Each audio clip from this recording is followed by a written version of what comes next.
Anyone who has ever heard of Elaine Turner immediately thinks of her designer handbags. But her story is so much more than retail, business, and really having an incredible career. She's been through ups and downs. She's stood by her daughter who has special needs, and she's helped her parents through illness. We're talking today, and we're talking very honestly about building a brand and what the work really looks like when you're doing that, being there for family and trying to keep career dreams alive, and finding new meanings after having to let it all go. When you subscribe to our show, you help us grow. Someone you know may need to hear this story. So please share with your family and friends and consider supporting our mission at therose.org. Let's talk about your breast. A different kind of podcast presented to you by The Rose, a breast center of excellence and a Texas treasure. You're going to hear frank discussions about tough topics, and you're going to learn why knowing about your breast could save your life. So, Elaine, thank you so much for being with us. I'm just delighted. I'm honored. I'm excited. Because I know you don't like this word, but you are a legend. I read that and I thought, pressure. But thank you so much for saying that. I don't always feel that way, but I know. I say your name and they go, oh, let's go and talk about purses. Yeah, and, the handbag lady. Yeah, fashions but there's a real other side to you also and to your life. You just seem so put together and everything's perfect and yeah, I think that's such a common sort of misperception of so many people, right? We have this assumption of the life that they lead based on sort of what we see externally. But, I'm glad you kind of brought that up. Like the reality is, I've faced a lot of adversity in my adult life.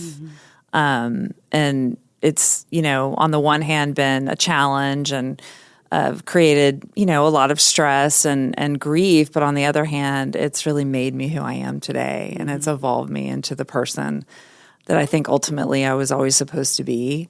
So, yeah, I agree with you that there's always that perception of kind of like, especially in fashion, like glamour, and it's all so great and creative. But the reality is it's all a lot of grunt work, and you take a lot of risk in the fashion industry. And so, but yeah. So tell us a little bit about how you got into it and what you did. Yeah, I come from a family of entrepreneurs. So I think, I kind of am a believer that you get it through osmosis. I was watching my dad start companies, and my mother owned a publishing company with my brother. And so I always knew, I think deep down, that I wanted to start my own business. And I was creative. Growing up, my mom was always the one that was encouraging me on like, you express yourself through fashion, and, that's a form of self-communication. And she was always encouraging me and empowering me. And so I guess I was 30. I had lived in New York. I met my husband in New York and worked for several different brands. And then we came back to Houston, and I just finally got up the courage. I was like, I'm just going to start making these handbags. And I started making them in Brooklyn and just had them shipped to my home, these samples of bags. And wait, how do you make? How you actually had material and I was in the business all my 20s, okay. So I had a little bit of an understanding of sourcing and production because I was on that side of the business. So I was in product development and design in New York, so I knew kind of where I could get leathers, and I actually knew of this manufacturer already. He had done several samples for a client that I had worked for, so it wasn't just total green in that perspective, but what you were visioning, what you imagined, the was brand, new. and the product, and I had a lot of my inspiration of the product I created really came from my childhood, and my mom was sort of my muse growing up, and she was very ladylike, classic, timeless elegance, and she was very much inspired by the tropics, so every vacation we took was somewhere tropical. So from a little girl, I was always seeing, in her home, she would do grass cloth walls and palm trees and all of that and tortoise. And so I was like, I'm going to develop bags that kind of reflect that sensibility of kind of tropical getaways. So I started making these grass cloth rattan bags and sort of adorning them with like bamboo accent hardware and tortoise. And that's really how the brand started to form. And then my first order was Tootsie's here in Houston. Well, if you're going to have a first order, I mean, yeah. I know. And Mickey, Rosemary, God rest his soul, was like, hey, I'll take him in. Let's do like a consignment package and just see. And at that time, I'm like, yeah, anything to get it in front of your customers. And so he brought in several of my bags that I had made, a small lot, I don't even know how many I had of each bag. And they started to sell, and his buyers would call me and be like, hey, can you get me more? And it just starts to, build on itself. And then, the story goes, I ended up transferring my production overseas and making much bigger volume, and ended up, with Neiman Marcus and Saks Fifth Avenue, and really becoming known as more of a resort collection for them. So really that kind of, like I said, that tropical kind of vacation fantasy type of look. So what a great story! Yeah, so fun. So, but it was a lot of work. Yeah, it was a lot of work. I grew very organically. Stayed small. I was just like, okay, how do I keep, how do I sort of keep this in under control, right? Because I had 2 kids, and my husband actually ended up coming and partnering with me as we started to grow, and ended up doing, wholesale. So I would go to all the trade shows selling the handbags, and then really evolved into more of a brand where I decided that I wanted to have a little more control over the brand and over my products. So I started having my own storefronts. So my first storefront was in Rice Village. It was right under my offices there. And then at that point, I started getting into other categories. So apparel, shoes, jewelry, and then ultimately, ended up with 12 stores in Texas. I had a store in New York at one time. And then everything was vertical. I produced all my own product, employed all of my own people. It was a huge operation for me. And I will probably get into this more, but I have a special needs daughter, which was an immense challenge. And I was always trying to juggle kind of this idea of becoming, this entrepreneur and running this big thing while also being present for her and her needs. So walking around with that kind of internal conflict in a way, kind of that dissonance of like, hey, can I show up for both of these things in the way that I want to? And also I have a son, a neurotypical son. And then, my marriage was so important to me. And I was so close to my parents. And my mother was constantly battling her illness of breast cancer. So, it was a juggling act. And like you opened up saying, it wasn't all glamorous and all fun. There was a lot of times where I really wasn't sure I could do it, right? And show up in the way that I wanted to. And so you made some really tough decisions about how you were going to show up. And how did that come about? So we hit kind of this inflection point, probably like 6 years ago now, where my daughter had, she was hitting those tween years, and she was very aware of her differences and really started to struggle, with mental health issues and loneliness. And we were really, really in crisis care for her. And my daughter has autism and was born with actually a genetic deletion difference. And she's high functioning, but she suffers with frustration and some behaviors around, her communication style and connecting with other people and learning. So we were in kind of a crisis moment with her kind of coming into that age of kind of, I think, really like all of us do, where we really start to understand how we fit into the world, and at the same time that was happening, both of my parents, my mother had a recurrence of breast cancer on her spinal cord. So she was dealing with intense treatment, and my father was diagnosed with Alzheimer's. Oh my gosh. And I am super, super close to my parents. And that was when, like just thinking about it, I kind of get emotional. But that's when I realized, like, okay, I can't do this. I can't show up in all the ways that I need to. And also, the fashion business at that time was also going through immense shifts. So, digital is no joke, right? All the online retailers, were delivering products in such ways that it was so hard to compete with, ease and convenience. People started not so much showing up at brick and mortar stores as much. They were really kind of going online, and I had put all of my resources behind these stores. Where I was, and I had a nice online business, but nothing compared to what some of my competitors were doing. And so I just had to really take a hard look in the mirror and decide. And my husband, who is my best friend and has always been my number one supporter and fan with me too, saying, look, is this really something that we want to continue doing in this way?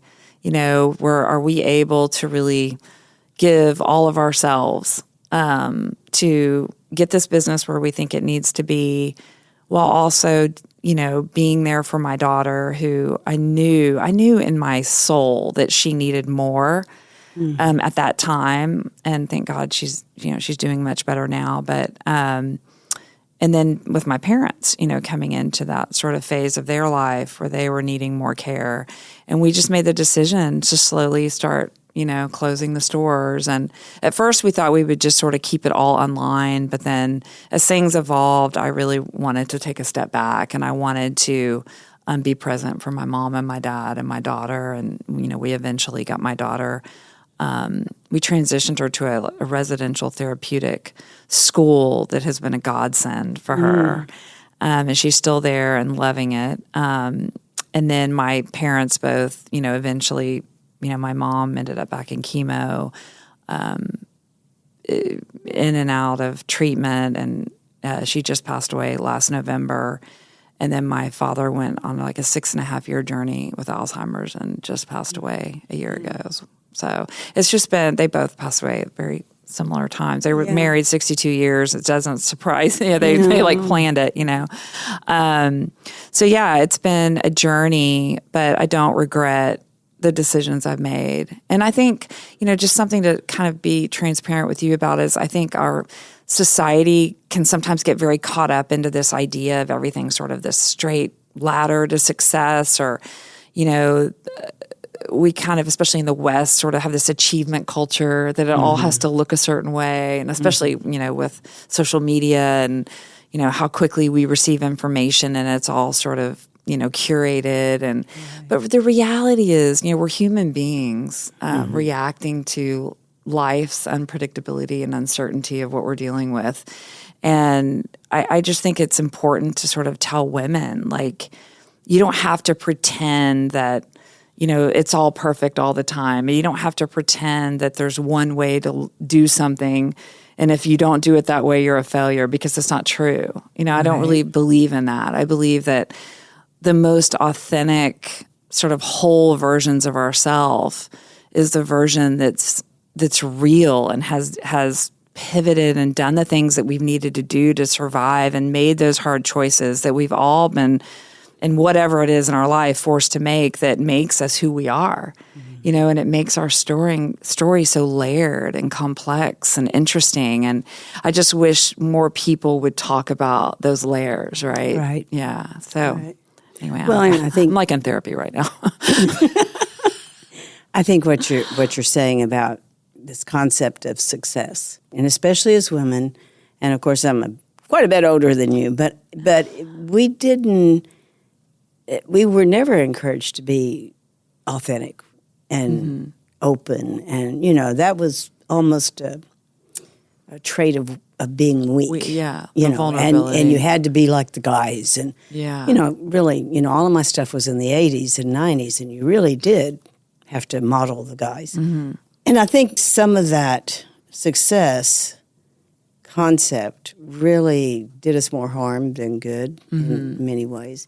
I don't think we were particularly good role models. And the other thing, and this is just me talking, it's, not from anything I know. I think we did a huge disservice to the guys because we didn't let them fall off that white horse. Right. They had to be everything. Yeah. Because we were everything. Right. I mean, It really, when you look at some of the things that were just the cultural things. Right. Oh, absolutely. Yeah. Which I have a lot of grace and empathy that we're all, wherever we are kind of in our generation and the cultural sort of norms of our times, like we are products of that. Right. And we have to give ourselves grace that we're all doing the very best we can with sort of the conditions that we're under. And you're absolutely right. I mean, I think something I feel is beautiful that's sort of, I think, transforming is people are talking more about the reality, that it's okay, whatever your journey looks like. It's not something that you have to feel that you have to have shame around or reject that like, oh, if you changed your business and career for a while and went off and, did something different that what people's expectations were, it doesn't mean that that's a failure. Right. That just means that you're a human being reacting to what your life circumstances are at the time and doing what you feel is right and best for you and your family. And I think that we are talking more and more about that and accepting it, but just hearing you and kind of where you were and talking about the 80s and sort of how we had to mimic men, like I totally agree with you. Like we had to wear these masks and sort of like lack all vulnerability of like, yeah, we can power our way through this. Right. But the reality is, I'm sure there were many days that you would, the real you would be like, wait, is this really healthy? Is this really true? Is this really right? And that's okay too. Mm-hmm. And I just think women have to know that ultimately we're all enough regardless of anything we have yet to achieve, be, or do. Mm-hmm. We're born. Right. We are enough. And I think for me, that was one of the reasons why being in this type of organization became so important. I had seen so many women truly put themselves second, last, whatever, and it always came out in their health. And, it was just like, gosh, we can't keep doing this. I agree. It manifests. It's so interesting you bring that up. I do believe in that if you're sort of bottling up something that might not be in true alignment with kind of who you are or your organic path, that I think years and years and years of that, I do think manifests in health issues. It can, Absolutely. Stress and trying to pretend that you can be something sometimes that you really can't. So that's a really big topic is how it impacts our health. You said this was 6 years ago, right before COVID? Yeah, right before COVID. Mm-hmm. So the timing. Yeah, actually worked. I know. Isn't that interesting? It is. Did you have a inner knowing this was coming or? People have asked me that. It's such an interesting question. But you moved online. I know. I did right before you COVID. Made this shift. Isn't that interesting? Mm-hmm. I don't know. I knew that like things, the conditions of the landscape of consumer retail and product was changing. Mm-hmm. And it was changing much faster than I think people even realized who were just consumers. I mean, it was just like the whole... You as someone who can see it from up here, you were seeing it. It was changing so fast. I mean, I'm talking within 18 months, 2 years, like we saw our store traffic numbers because we had like counters and we have all this data around people visiting the stores just change significantly.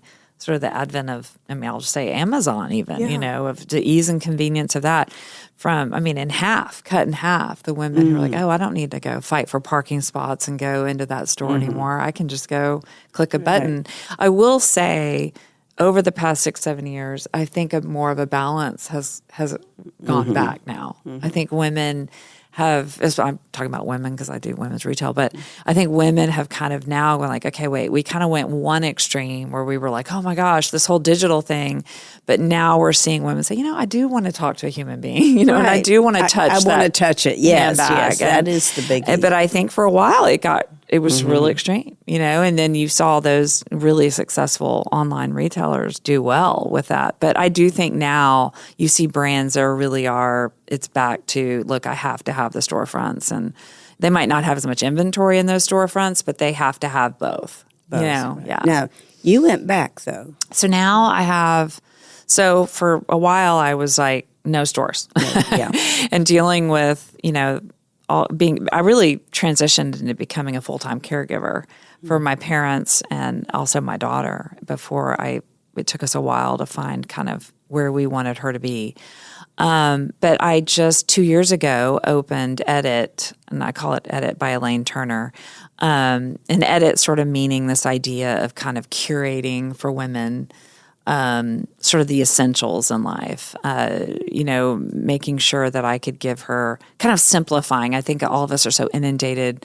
Life is so crowded in every way. Wow, that's a good term. Yeah, it's such a crowded, from an auditory perspective, visual perspective, just for objects. And I was sort of thinking, Edit felt right to me. Keep it simple, keep it easy. And so I named it Edit, and it's just one storefront in the Tanglewood area of Houston. And I've loved it. It kind of gave me a chance to get back to my gift and get back to serving women in the way that I love. And the store has been, a really beautiful combination of creative product, beautiful product for women, but also giving back to the community and hosting charity events and and doing that stuff for the like Rose. this. Thank you so very much. And I would love to do it again. Oh, we'd love to have you do it again. Yes, I would love that. And so it's been a beautiful experience. So I'm going to ask this question, and it's kind of for me. When you decided to close the stores, did you go through any grief? Deep. I went through a deep unraveling of kind of my identity and a sort of a deep self-awareness of really, I humbly say this, of how much I had attached my ego to, I'm a designer and I'm a business owner. And I had to really take a hard look at that aspect of myself and recognize that, yes, those all were things that you could write down on a piece of paper about me, but they ultimately aren't what truly define me. And that really what led me into, during COVID, I did these online workshops for women called Know Your Worth. And it was through some of that self-work that I had done. Because, in life, I people kind of sometimes associate grief with like external, like I lost, my parents, and my daughter actually ended up, leaving and going to this beautiful school that she's at. But I really had a deep grief about losing a sense of myself, or so I thought I had, by closing those stores, and what I really came to light for me, and I still do this work today, I work hard on remembering that, as much as I value and accept all of those parts of myself, that I was a business owner and a designer, and that really I know that outside of all of that, my worth isn't tied into anything that would be put on a resume, if you will, that my worth is inherent to me since the day I was born, really. It's like a birthright that we all are born, with this idea of that we deserve joy and freedom and dignity and wholeness. And, I can go into more spiritual aspects of that I think that, God brings us here for a reason. And I think that all of our souls are not here to be attached to something that is all about the ego or all about achievement. And I think as Americans, we're very much tied into all of that. But I think that I had to go through sort of a deep dive of kind of an unbecoming, if you will, of realizing that, yes, those are all beautiful things, but that's not the full story of who I am. And I can still serve others and be a designer and be a business owner and be a wife and be a mother, a special needs mother, but that ultimately my soul and my soul's purpose isn't attached to one thing. And I think our society gets super like, oh, you're the Rose, like this is what you do. Like, yes, it is what you do. But there's so much more that's happening behind all of that, and your journey and your story and who you are and what you've dealt with. And I think that it's a very hard work to do because we get so aligned with the roles and responsibilities that we play.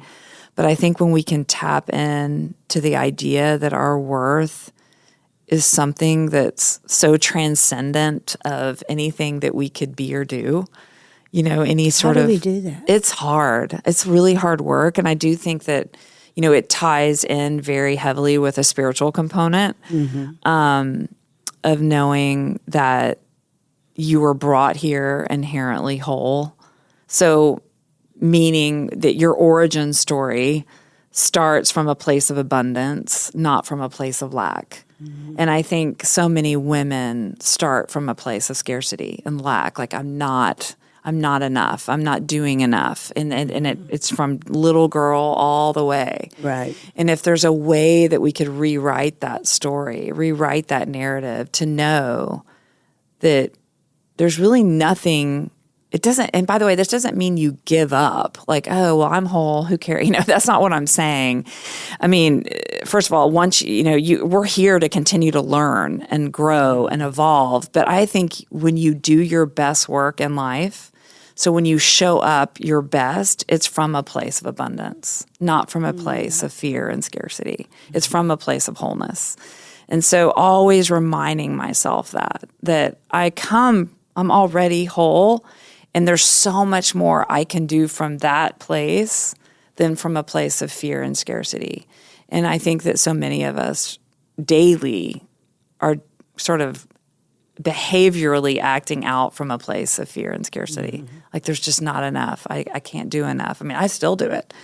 I wake up today texting my husband, who's with my daughter, taking her to a doctor's appointment today, saying, oh, I don't think I have enough inventory in yet, at edit. And it was a scarcity comment. And he's like, Elaine, it's September 9th. Like, we're okay. Like, you're getting, like, just all of that, like, being aware of, like, it's always not enough. And I have to and I got in the car. I was wow, like, and that's just even catching what you're saying, or being aware of what you're saying and stopping it. And stopping, like the pause. Like, Yeah. I got in the car, I was like, okay, I'm eliminating that, and kind of had a mindful moment about talking with you and giving my best today and not doing that game of like, it's not enough, because I think we fall into that trap. So, I think when you ask, how do you do it? I would say it starts from a mindset shift, from a perspective, a change in perspective of that you start from a place of wholeness and you don't start from a place of lack. And then see how the world shifts around you once you do that.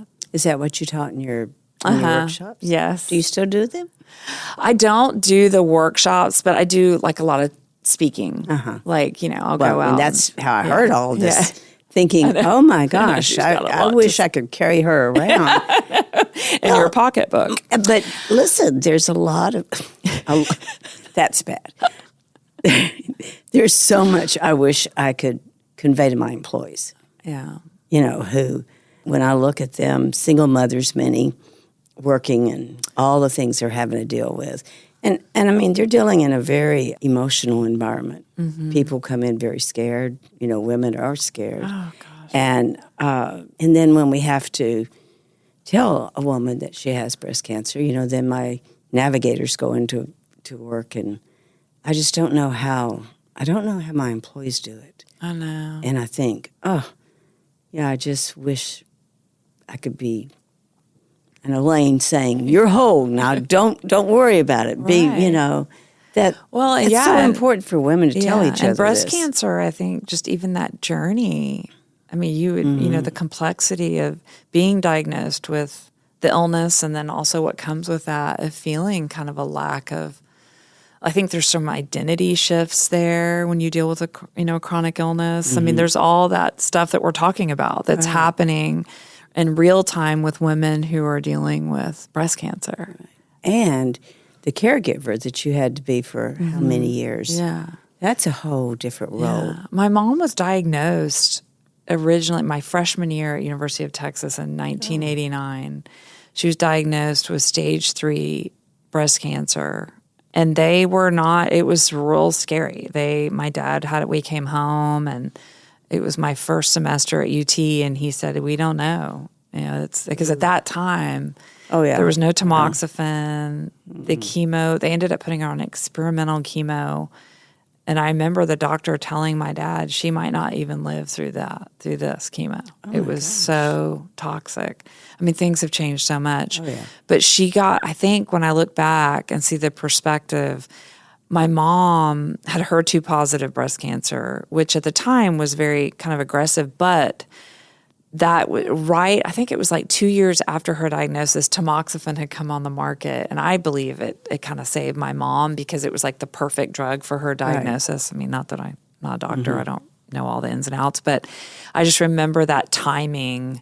And then she stayed cancer-free for 23 years. And then she fought it, for another however many, several, like 2 decades, but it went to her spine and then her lungs and all that. So of course you're real aware and you do all your screening. Oh yeah. Very. Well, I always have to ask. Yeah, You I've never done know. it all. I did the genetics test. Good.